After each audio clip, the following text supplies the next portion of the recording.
Tanto esperamos por tener alguna noticia que pudiera ser la punta del ovillo para lograr saber quién y por qué mató a Nora, y ahora una nueva expectativa. Pablo, buenas noches. Buenas noches, Pablo. El saludo para todos. Ayer les anticipábamos a través de la entrevista con el doctor Esteves que surgía una nueva sospecha, ya no solo de una hipótesis, sino de un hombre concreto, de una persona cuyas conductas, sobre todo posteriores al crimen, habían generado dudas en el entorno de Nora Dalmaso y que creen no se investigó profundamente o no se lo investigó, nunca fue imputada esta persona, y sostienen que debe avanzarse en este aspecto. Aunque oficialmente no se ha dado a conocer el nombre de quien sería el sospechoso, el hallazgo de escuchas realizadas por la CIDE con policías que en algún momento participaron del caso Dalmaso parecen vincular al empresario Miguel Rohrer, quien tenía un vínculo con la familia Macarrón, conocía tanto al viudo como a Nora, incluso habían participado en algún momento de un viaje juntos. Sin embargo, cuando se lo investigó a Rohrer, lo hizo el fiscal de instrucción Javier Di Santo, lo que se pudo determinar es que Rohrer estaba en Buenos Aires la noche del crimen.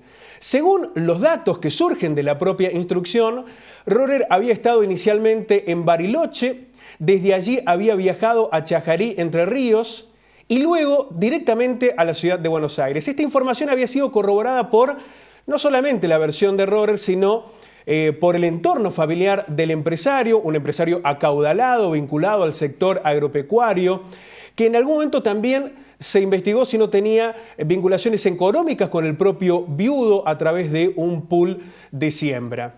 Los datos que surgían y que generaban sospecha de la situación de Rohrer no solamente era ese acercamiento con la familia, sino que además se podía tener varios teléfonos celulares con los que se comunicaba, se podía trasladar de un lugar a otro no solo en automóvil, sino que contaba con un helicóptero y un avión. Esto permitía que en cuestión de minutos, de horas, pudiera estar en diversos lugares. Pero además había al menos dos testimonios, en realidad eran tres, pero dos de ellos daban la misma versión, que indicaban, uno, que Rohrer había estado en un lugar próximo a su vivienda, era un jardinero en aquel momento del country San Esteban, y otro testimonio que decía que había ido hacia un campo en el que él poseía en Las Acequias a través de un automóvil Audi y que lo habían visto circular en las horas previas al crimen a alta velocidad.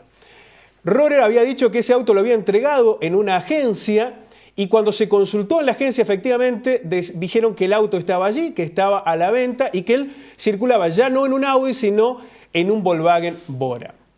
Nunca se tomó el ADN de Rohrer, no fue cotejado ni cuando se especuló sobre la presunta contaminación de la escena del crimen, ni posteriormente. Y aquí hay un dato clave. ¿Por qué? Porque el principal dato objetivo que tiene la causa Dalmaso es el ADN, es el patrón genético hallado en la escena del crimen y también en distintas partes del cuerpo de Nora. Y en ese caso el ADN correspondía a Marcelo Macarrón, que también fue investigado, pero que nunca fue imputado en la causa, nunca pudo cerrar la investigación de Di Santo.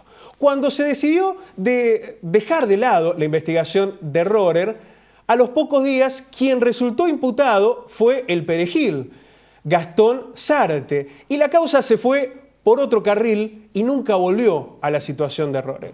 Senestrari, el fiscal federal que entregó las escuchas a un fiscal que todavía no está, es decir, las envió a los tribunales de Río Cuarto, asegura de todos modos que las escuchas pueden dar datos importantes.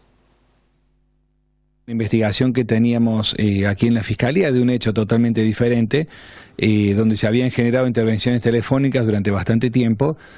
Antes de archivar el caso, porque no daba resultado, pedimos que se transcribieran todas las conversaciones que se habían escuchado.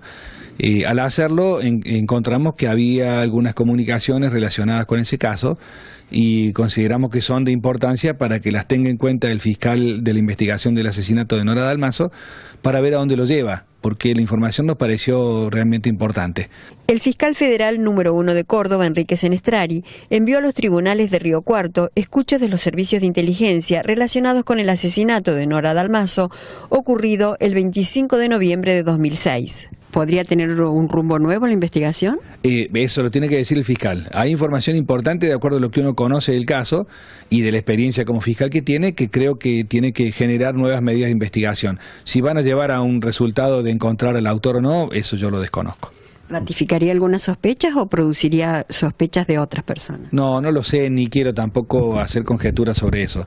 Eso, yo le repito, quien se haga cargo de esa investigación, porque entiendo que no hay un fiscal designado, es quien va a tener que revisar esa información y ver si eso los lleva a algún indicio, alguna pista que logre aclarar ese caso, lo que sería muy bueno. Pero ya yo no conozco el contenido de la investigación original, así que solo vi información que me pareció importante para cruzarla con el resto de los datos que tienen en Río Cuarto. ¿Se mencionó el nombre de algún empresario? No puedo decir nada de del contenido. La investigación del asesinato de Nora Dalmazo está a la espera de un nuevo fiscal que asumiría antes de fin de año. Sería Daniel Miralles, quien actúa como subrogante desde que en mayo pasado el fiscal Javier Di Santo se apartó luego de ser cuestionado por inacción.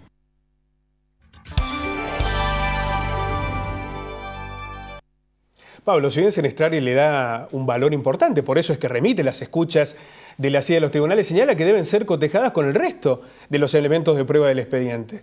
Y para saber si realmente estamos ante una nueva hipótesis, la posibilidad de acercarnos al esclarecimiento del homicidio, si es posible entender a través de esas escuchas que realmente hay un valor sustancial probatorio, primero tenemos que tener un fiscal. Tiene que haber un fiscal que coteje esa información, que le dé valor, que investigue, que profundice. Y el problema es que hasta ahora no hay fiscal. Bueno, urge la decisión.